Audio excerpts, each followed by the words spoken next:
It's morning, 20 miles from the enemy. These are American boys going to work. The morning fighter patrol. They're flying over Italy, and there are others like them flying over Burma, over the coast of Holland, over China, and over Germany. In search of the enemy. Enemy planes. The odds are bad this morning, nearly 3 to 1. The routine morning patrol goes on. They close the range, 3,500 feet, 3,000, 2,500, 2,000. The odds are still 3 to 1.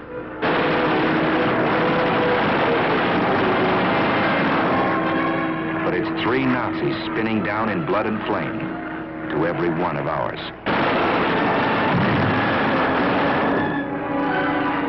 Routine morning patrol. They're good planes, wonderful planes. And their pilots are good too.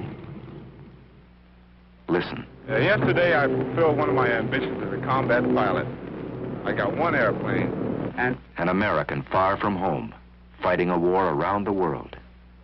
Listen again. This was my leader, and the second ship was me, and 2 Focke-Wulfs came on my right. I turned right and put up a stone wall of bullets, and the first... A wall of bullets.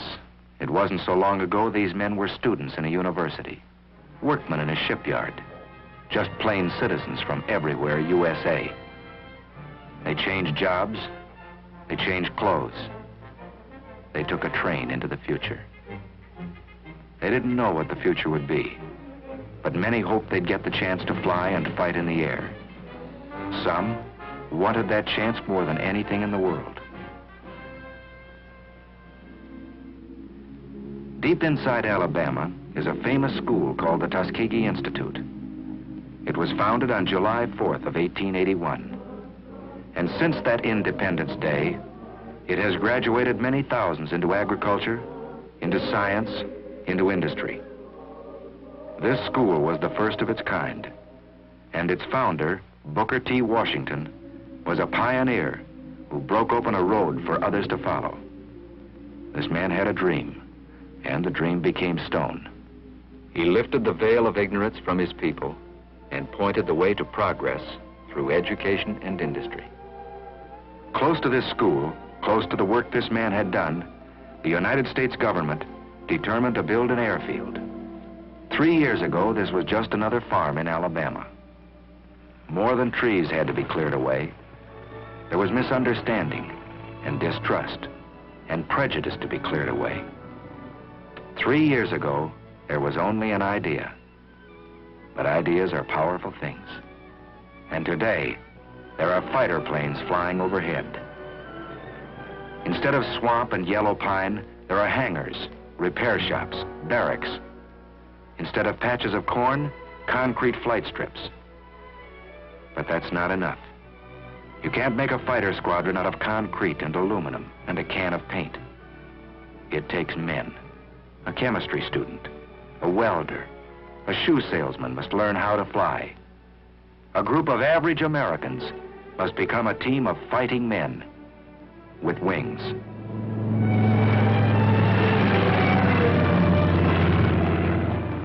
There's a new world up here. A man has to learn his way around. It takes many weeks of learning to make a fighter pilot. And a lot of that learning is done in a hard wooden chair. Because a fighter pilot is a combination of a mathematician and an athlete, a scientist and a sharpshooter. He's got to know what goes on inside his plane. The heart of his fighter is steel and copper. Its bloodstream is gas and oil.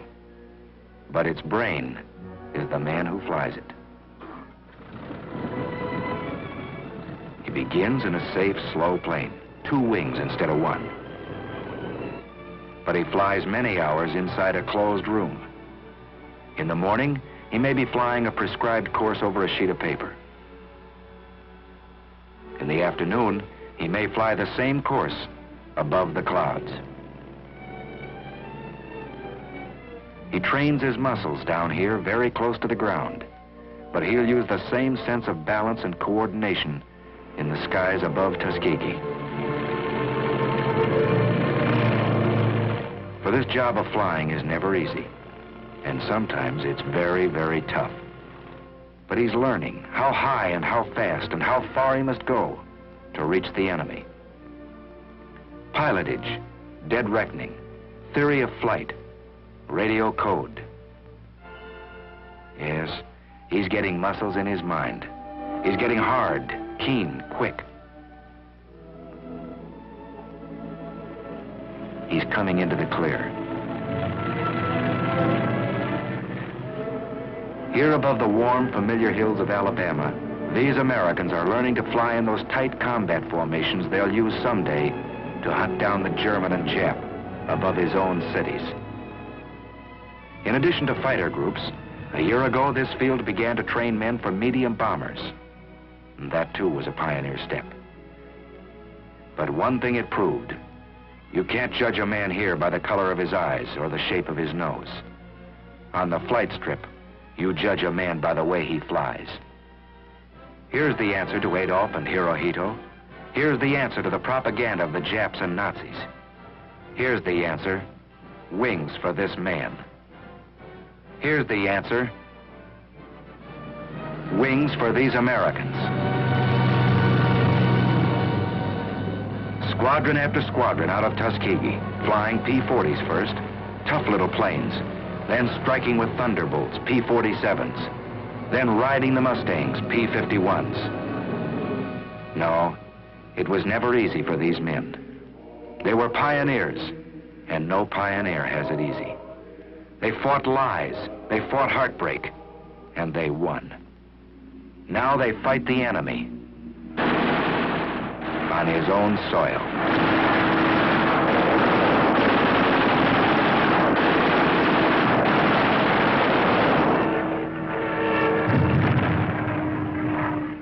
They fought the enemy, not without loss. Out of the first class to graduate almost 3 years ago, only a handful are left alive, so that liberty might not perish from the earth. 3 years have passed since the founding of Tuskegee Airfield. 750 pilots have been trained. 50% of them have been in combat. And this is only a beginning. Listen to Major General Butler at the celebration of this 3rd anniversary. Here, for the first time, Negro aviation cadets were being groomed to fly warplanes of a unit which was then a unit in thought only, the 99th Pursuit Squadron. These men were pioneers of a venture so new that you who stand here before me now, after 3 years, may still be considered forerunners in the movement which has given you a place in the fighting men of the sky. Under the feet of these men, a new road is being beaten out. Broad enough now for thousands and 10,000s. A good road for our country. These men remember that, marching or flying. They remember backing them up, their families, their friends, who expect so much of them. And backing them up, the men and women of every creed and speech and color who made these planes.